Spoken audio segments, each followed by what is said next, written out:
Okay, sorry for this small delay. So thank you all for being here. My name is Pablo Miguel, and I'll be presenting the work that I've been doing during the last 3 years of PhD, or part of it, with this in this presentation, which is titled Beta-ton radiation in beam-driven plasma wave field acceleration and ultra-relativistic beam plasma instabilities.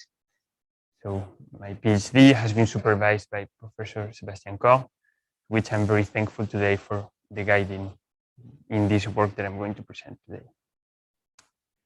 So during these 3 years, I've mainly worked on 3 different topics of the interaction with plasmas, beams and lasers with plasmas, plasma wave field acceleration, beam plasma instabilities, and the laser-driven beam plasma instabilities. The first 2 involve the interaction of a relativistic beam provided by facet 2 accelerator with plasmas, and the third one is mainly based in a laser facility here at LOA in the Saljan facility, and an experiment that we performed in 2020. And it's been very educational for me to work in these 3 different topics and being able to recognize the similarities and the difference between the 3 different concepts, and also how similar mechanisms are described from different perspectives and using different formalisms. Unfortunately, I won't have time today to talk in deep about the 3 topics, but I'll be focusing the ones that involve the interaction of the relativistic beam and plasmas. So the plasma wave field acceleration and the beam plasma instabilities. So my work about these 2 mechanisms have been carried out in the context of the facet 2 facility and experiments that are programmed in this facility that will use a relativistic particle beam delivered by facet 2 accelerator, which will deliver 10 GeV particles, and will study the interaction with plasma, which is ionized matter made out of free electrons and ions. And these 2 different concepts are part of this interaction. So the outline of my talk is the following. I'll start with the first part on the plasma wave field acceleration, introduce the concept, describe the challenge of the emittance preservation, and then propose a new mechanism to diagnose the beam matching using the beta-ton radiation. Then I'll describe the gamma ray diagnostics at facet 2 to measure the beta-ton radiation. And then the second part of the talk will be devoted to the beam plasma instabilities. I'll introduce the topic, and then I'll describe our findings in terms of what happens when one considers a finite beam, as we have at facet 2. And namely, I'll describe a new spatiotemporal theory that we developed and the competition with the beam self-focusing that is also a finite beam effect. And then I'll also describe how the experiment is going to be carried out in the upcoming months. And finally, I will conclude and say some words about the perspective. So let's start with the introduction on plasma wave field acceleration and the corresponding experiment at facet 2. So particle accelerators are nowadays all over the globe, and they are mainly based in the RF cavities, which are metallic cavities in which there are externally electrically powered, to excite electromagnetic modes inside the cavity. And when a particle travels through the cavity, it's going to get accelerated. And the main application that I'll be focusing today is the collider application of these accelerators. And typically here, these machines are very big because particle colliders, high energy physics using colliders, they require high energy particles. And one of the reasons because these accelerators are such a large machines is because the RF cavities can only provide a limited acceleration gradient, or they can only sustain a maximum electric field of the order of 100 megavolts per meter. And the reason is that the reason why there is this limit is because if we try to have higher amplitudes field here in the cavity, the cavity is going to break down electronically, and the electrons or the atoms will be pulled out from the metal and get inside the cavity. This is one of the main advantages of using plasmas to accelerate particles, and it's because plasma is since it's already a broken down material, it's ionized, we can excite electromagnetic fields inside the plasma that are up to 4 orders of magnitude higher than what an RF cavity can do. And this actually in principle will allow to reduce the size and potentially the cost of the accelerators that are designed as this one, the ILC that I'm showing here. So how does a plasma wave field accelerators work? I'm going to be focusing today on the beam-driven case. I won't talk about the laser-driven case, and I'll go directly to the two-bands configuration in the nonlinear region, which means that we have two electron beams that are denser typically than the plasma density, and they will enter the plasma and create, when the drive beam, the first one is called the drive beam, and when it will enter the plasma, it will create this ion cavity. It will expel all plasma electrons around, which will be then pulled back due to the restoring force of the ions, and this will create this ion cavity.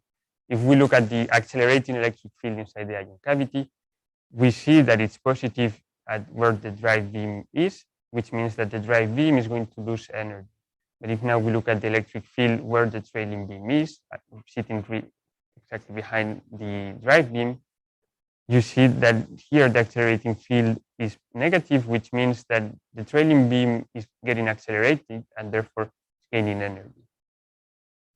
And this concept has already been proven to work experimentally, and recent results here at FACET from 2016 show that they sent two 20 GeV electron beams that were previously accelerated in an RF cavity-based LINAC of 2 kilometers long, and then they were sent to the plasma, as in this picture, one after the other one.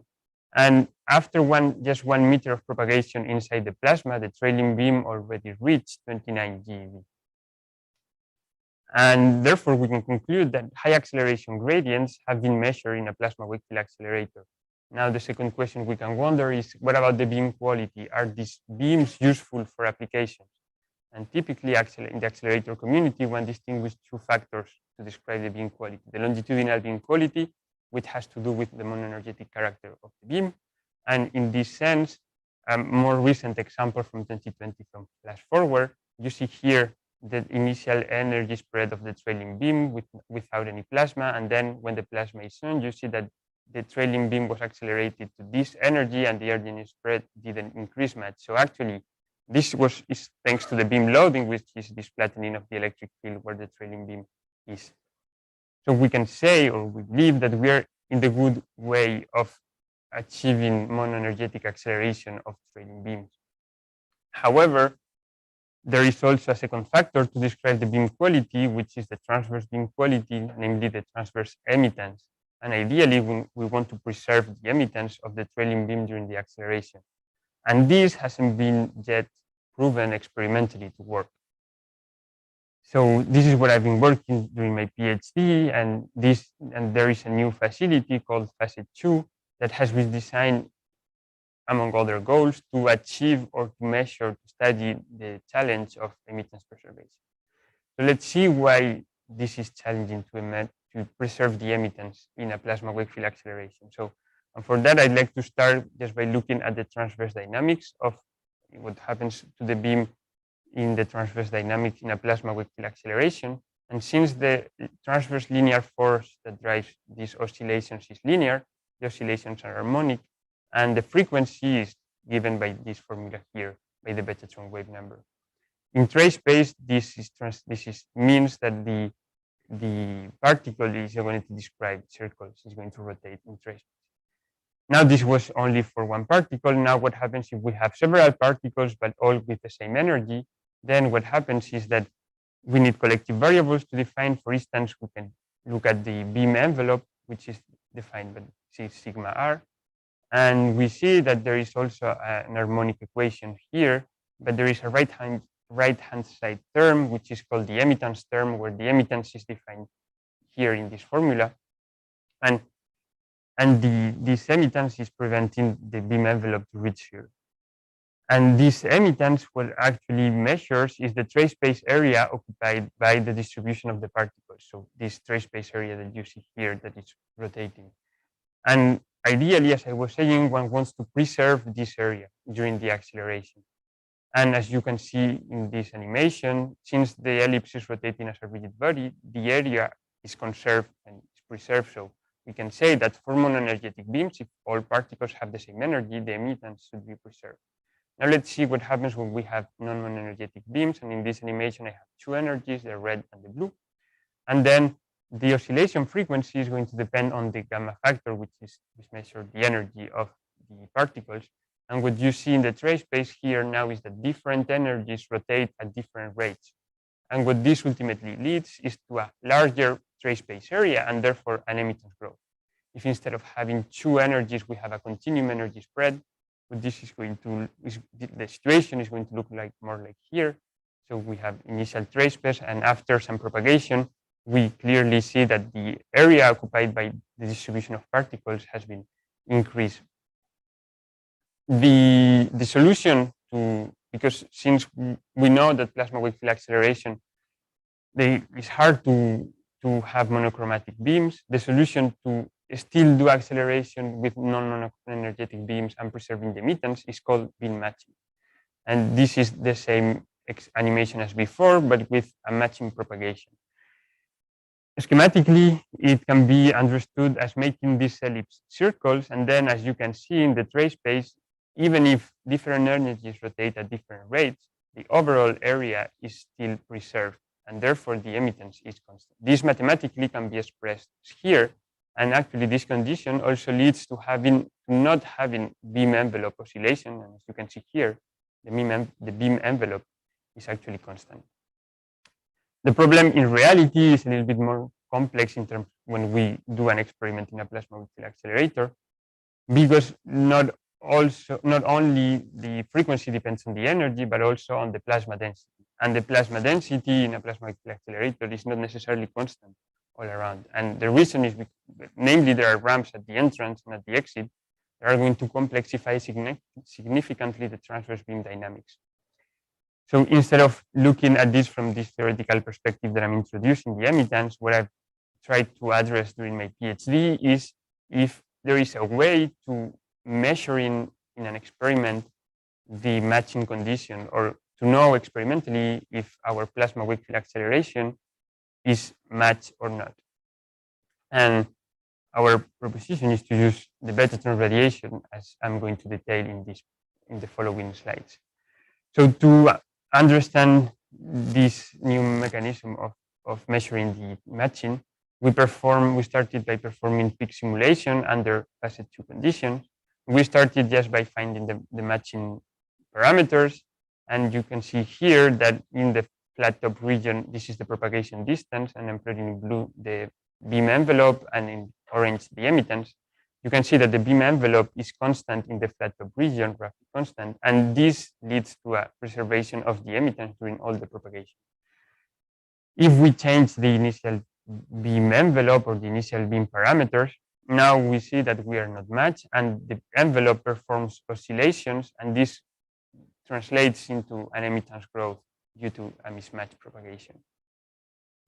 And it's a small detail, but what we did to change from match parameters to mismatch parameters is just to shift the focal plane of the trailing beam inside the plasma, because this can easily be done in an experiment as facet just by changing the final focus system. And then once we had these simulations, we computed from this simulation the Betatron radiation, which is just the radiation that is produced due to the oscillatory motion, transverse motion of the electrons inside the ion cavity. And here you have some of the results of this Betatron radiation calculation under facet 2 parameters. You can see here that for each beam we have around millirad angular divergence and the synchrotron spectrum that has a critical energy of around 100 eV. So we performed this Betatron radiation calculation for different matching or mismatching conditions. And then we try to correlate the total radiated energy with the final emittance growth after the propagation. And we observed here that there is a nice correlation between these two quantities as a function of this trailing focal plane position that, as I explained to you, we scan, and we were able with this scan to change the matching conditions. And what this suggests is that now if we were to do an experiment, we could look just at the Betatron radiation from the trailing beam, and by finding this minimum of the total radiated energy, In principle, this should indicate that we are matched and therefore that we are preserving the emitters. And the explanation of this correlation is what is shown schematically here, is the fact that with a mismatch propagation, the beam envelope has oscillations, and this allows the particle trajectories to reach higher amplitudes, which ultimately leads to a larger amount of radiation and also to higher energy. And we also perform a similar study, but instead of by looking at the matching dynamics, we look at the housing instability, but it's by introducing an initial offset, transverse offset in the trailing beam with respect to the drive beam. And this leads to centroid oscillations of the trailing beam. And what we could see by looking at the angular distribution of the beta-tone radiation is that this offset in the trailing beam positioning led to a larger divergence in the beta-tone radiation. This is both the drive and trailing beam radiation. And now that I've shown you the potential of the beta-tone radiation to diagnose transverse dynamic in a plasma wave acceleration, I'd like to spend a couple of minutes to explain you how we are going to measure the beta-tone radiation in an experiment at facet 2. Because I was actually able during my PhD to be responsible of the gamma radiation diagnostics there at facet 2. So facet 2 is a user facility, which means that there is going to be several experiments that will be hosted in this facility, not only plasma wave acceleration. And the first thing that we did during my PhD to design the gamma radiation diagnostics is to get together with all the experiments and look at the needs in terms of spectra and also of angular distribution of the different experiments. And this is important because actually the detection of gamma rays depends strongly on the energy, and usually detectors are designed for a range of energies. And as you can see, the gamma ray spectra that are going to be produced at facet 2 are very broad, so we need to design gamma ray detectors that can accommodate to several ranges of gamma ray energies. So after several iterations, we came up with this set of diagnostics, which are called the dam table diagnostics, the proximity with the beam dam, which is here. The beam comes from the left and will interact with the plasma here upstream, and then the beam and the gammas will propagate towards the right and will be detected here with these detectors. So the gamma ray detectors are the gamma 1, 2, and 3. Gamma 1 is expected will provide angular and integrated signal, angular information and integrated signal, and gamma 2 and 3 are designed to retrieve spectral information on the incident gamma rays. So the gamma 1, all the 3 detectors actually are scintillating screens, but that work differently. So for gamma 1, we have just scintillating screen that will interact with the incident gamma ray, but we have 2 different scintillators for accommodating different sensitivities. On red here, we have installed a pixelized CSI array, which will radiate visible light when the gamma ray interact with them. And here we have a DRC screen, which is similar to a LANX screen. And in terms of gamma 2 and 3, the idea was to place a set of filters in front of the scintillating screens to look at the conversion and transmission rates through the filters, and this will provide information about the incident spectrum of the gamma rays. So to simulate the performance of these detectors, we performed GM4 simulations, which allowed further to include, for instance, the window where the gamma rays are also going to go through. This is the window that separates the vacuum of the accelerator with the air where the diagnostics are placed. And what we plugged in this GM4 simulation is the beta-tone radiation of the plot that I was showing you before, where we were able to correlate the beta-tone radiation with the emittance growth. And for instance, we looked at what would be the simulated detected response of gamma 1. And we observed that for the same trailing focal position of the trailing beam, we observed the same trend as what we expect from theory.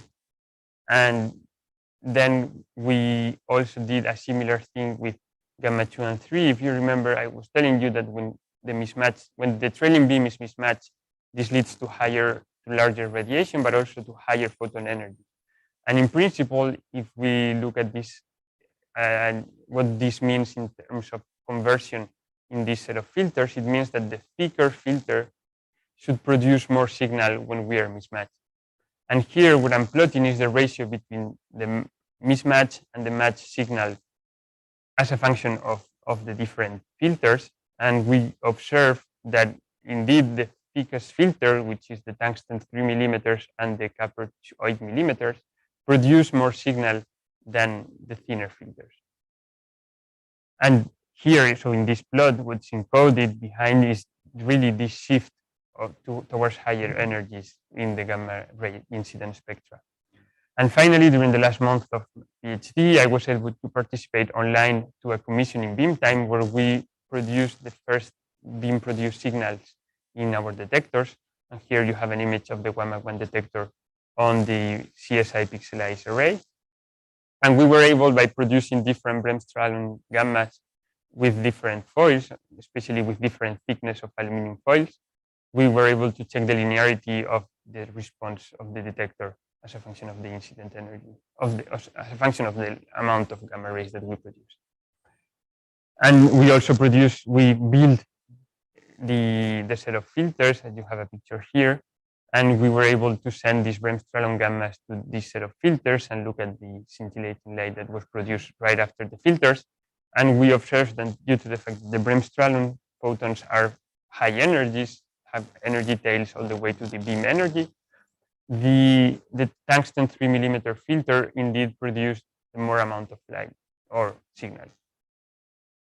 So this brings me to the conclusion of the first part. So we've seen that plasma wave field accelerators are a promising alternative, and that the emittance preservation in a plasma wave field accelerator requires necessarily to match the trailing beam to the plasma. We've also shown that the Betatron variation can be used to assess the emittance growth, and we've designed and implemented and commissioned devoted gamma ray diagnostics at Facet 2. So now I'm going to move to the second part of the talk, which will deal with the beam plasma instabilities and the experiment. And before, I'd like to put in context these beam plasma instabilities just by comparing it with the plasma wave field acceleration that we've just seen. Typically, in a plasma wave field acceleration experiment, we have a beam that is much denser. The plasma density is more dense than the plasma. And also, we have the transverse size of the beam, sigma r, is meant to be smaller than the plasma skin depth. And what this means in terms of the interaction is that, as we've seen, when the beam enters the plasma, it expels the plasma electrons out of its way. When we are going to do at facet beam plasma instabilities, the situation is going to look a little bit different. First of all, the beam density will be of the same order of smaller than the plasma density, and the beam size will be, and this is important to have a beam plasma instability, the beam size needs to be larger than the plasma spin depth. Under this condition, when our relativistic particle beam will enter the plasma, it will not expel the plasma electrons out, but actually will flow inside the plasma. And under this condition, the instability is going to develop. When we talk about instability here, what we refer to is electromagnetic modes that, via the coupling with the interacting species, are going to exponentially grow from noise. So what are the motivations to study beam plasma instabilities? In my opinion, nowadays the main motivation comes from astrophysics. And especially there are several astrophysical objects such as blazars that expel a large amount of matter in a relativistic way that is going to interact with the intergalactic medium.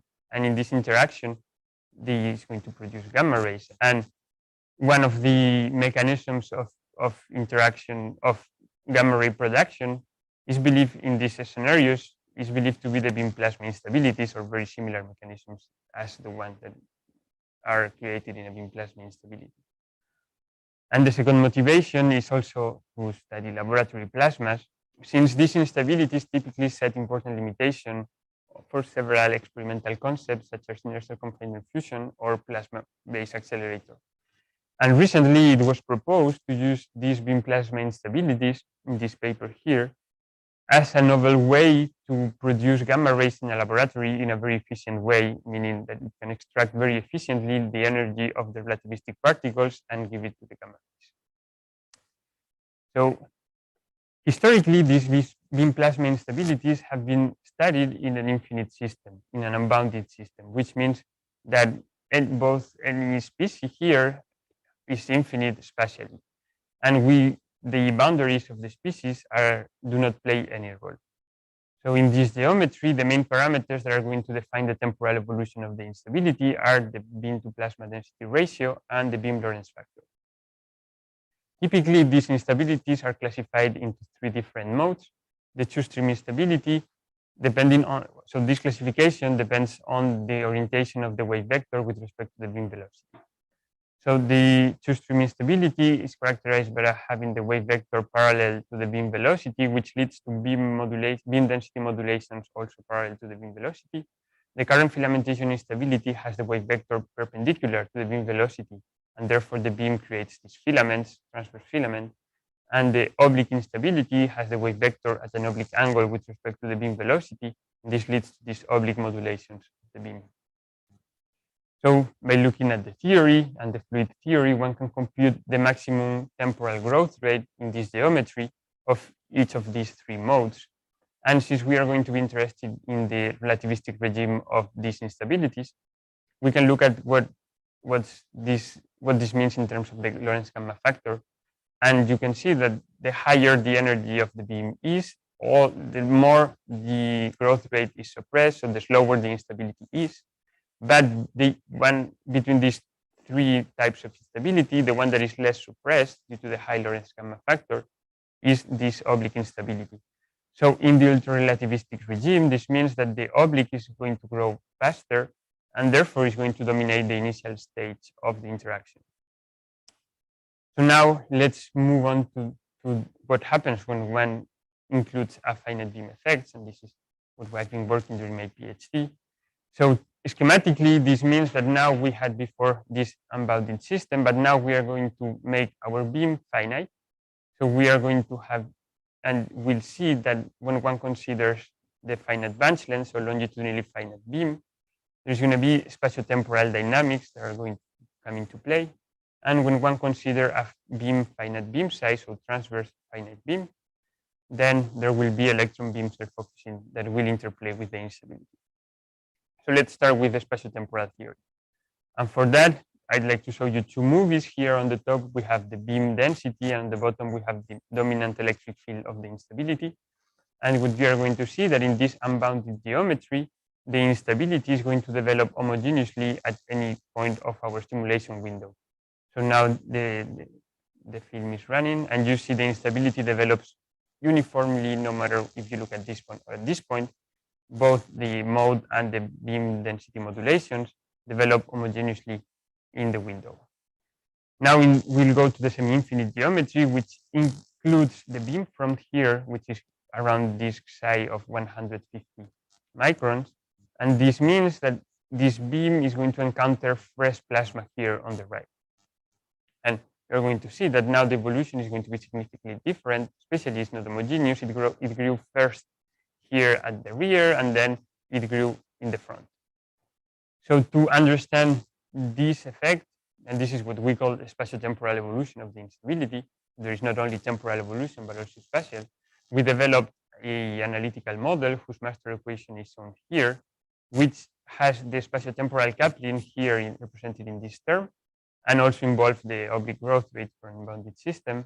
And this applies for the envelope of the perturbation.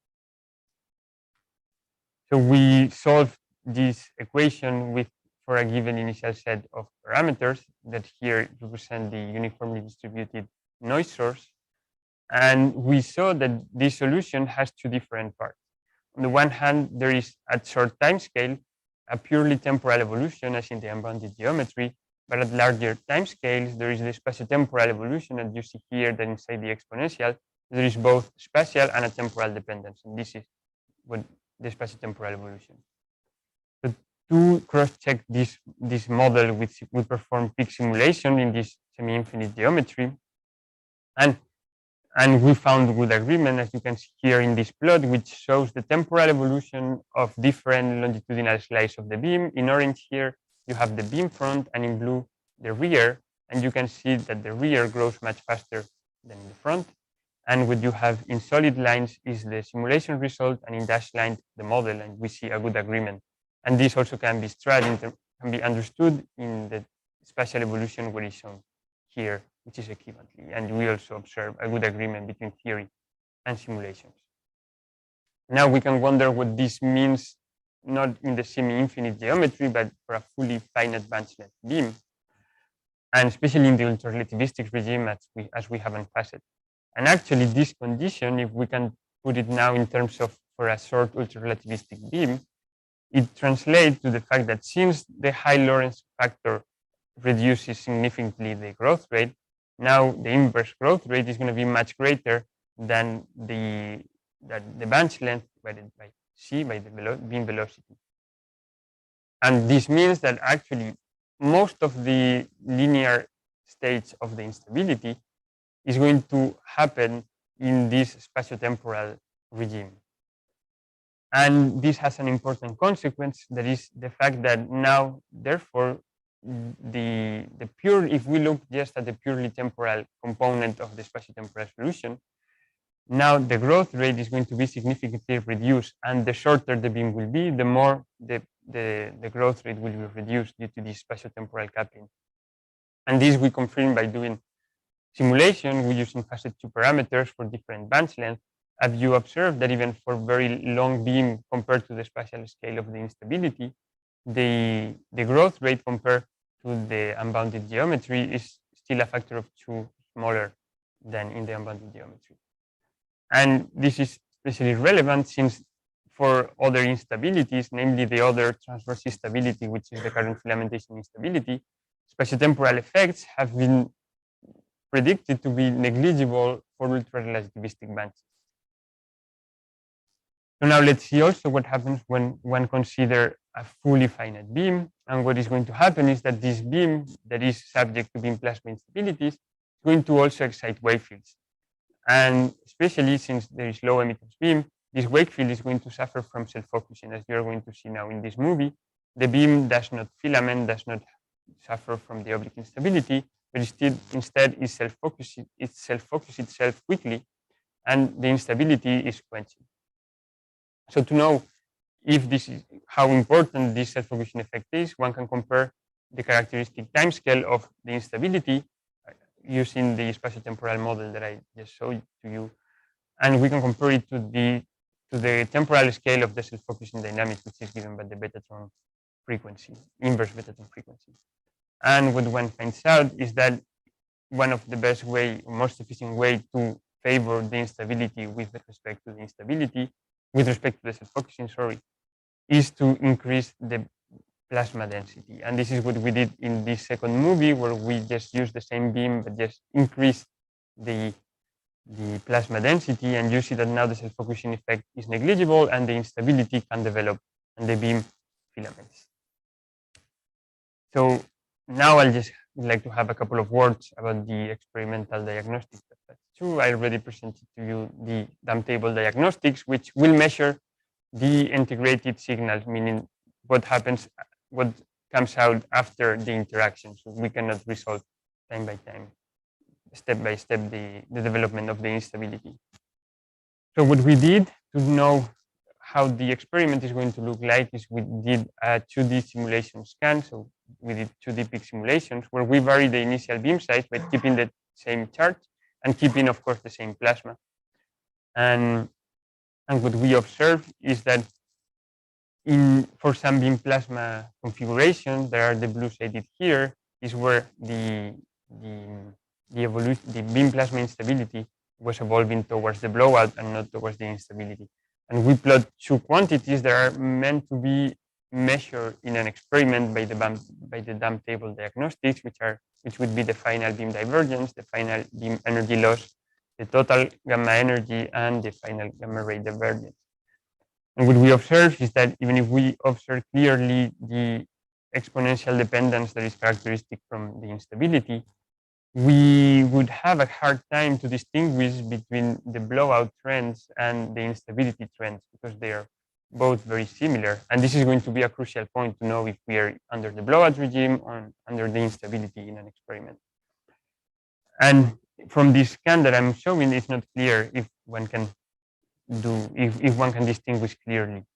But we also did another scan when we kept the same beam, but we changed the plasma density, the plateau plasma density. And now we observe in terms of gamma energy, then when the beam is small and therefore for all plasma density, the beam plasma system evolved towards the blowout, we observe the blowout scaling, so higher densities, higher gamma ray yield. But when we had a larger beam, we were able to observe the transition between the blowout and the instability, as I was showing to you, by going to higher plasma density. And this transition came with a drop in the total radiated energy. And this could be, in principle, a clear signature of the transition from the blowout to the instability dominated regime. And we also wanted to have spatial or temporal diagnostics of the instability and to probe the instability in situ. We designed a new diagnostic to measure the instability here, which is the probe laser. Here, the electron beam is coming from the left and interact with the plasma here, and this will be probed transversely with a laser pulse. And we simulated what kind of information we would get, and the idea is that using a high K shadowgraphy measurement, we could look at the scattered light from this plasma density modulation, and by looking at the amount of light that is scattered, one could in principle get information about the development of the instability as well as the transition from the blowout to the beam plasma instability dominated regime. And this brings me to the end of the talk. I'd like just to conclude with the beam plasma instability. So we've seen that laboratory experiments are relevant for astrophysics, but also for particle and radiation laboratory sources. We developed in collaboration also with collaborators at CEA this new model of spatiotemporal evolution of oblique modes. And we've seen also that the finite spatial extent of relativistic beams bears important consequences for the development of the instability. And finally, in the upcoming months, the ultra-relativistic regime of the instability will be soon explored. So in terms of the perspective, where would be the future steps of this work that I've presented to you today? So the experiments are about to start. Facet 2 is finishing the commissioning stage and will deliver soon the first benches. And once the 2-bench configuration will be commissioned, we'll be able to do the measurements because the diagnostics have been already commissioned, and we'll be able to produce the plot of the correlation between the beta tone radiation and the emittance in an experiment. But for that, one should be careful in also taking into account that not only the trailing beam will radiate due to beta tone radiation, but the drive beam as well. And when we need to subtract this drive beam radiation. And the ultimate goal of the 300 experiment is to show high transfer efficiency, monochromatic, and emittance preservation acceleration all at once. And in terms of beam plasma instabilities, also the experiments are about to start and probably sooner than for the plasma wave field acceleration because we just need one electron beam and plasma. And hopefully the first temporally resolved measurements of the beam plasma instabilities will be soon an outcome of these experiments. And these measurements could in principle be used to cross-check the spatiotemporal model that I presented to you. And also in terms of theory and simulations, I think there are several steps that can take forward the spatiotemporal model that I've presented to you. Especially, I've presented to you the linear state of the spatiotemporal evolution in the linear state. But I think there is potential to bring it to the nonlinear state and also to find new saturation mechanisms when accounting for a finite beam size. And finally, I would also like to highlight that there is also a potential that we are now trying to develop is to apply the plasma wave formalism, because in plasma wave fields, the finite extent of the particle beam is inherent in the formalism. And also this quasi-static approach is very interesting, especially in the interrelativistic regime of beam plasma instabilities. And I think what I've presented to you is only the beginning, but there will be new results and potentially new models that will simplify the formalism of beam plasma instabilities, hopefully also in the ultrarelativistic regime. And Finally, also this quasi-static approach can be very interesting to the short beam limit when the beam is shorter than the plasma skin depth. That hasn't been described yet in literature. So with that, I'd like to thank you all for your attention. And I'd like to thank also all these people that I encountered during my PhD, which are a lot, and probably I'm forgetting some of them. And thank you all to the collaborators that have helped significantly to the work that I presented to you here. So thank you.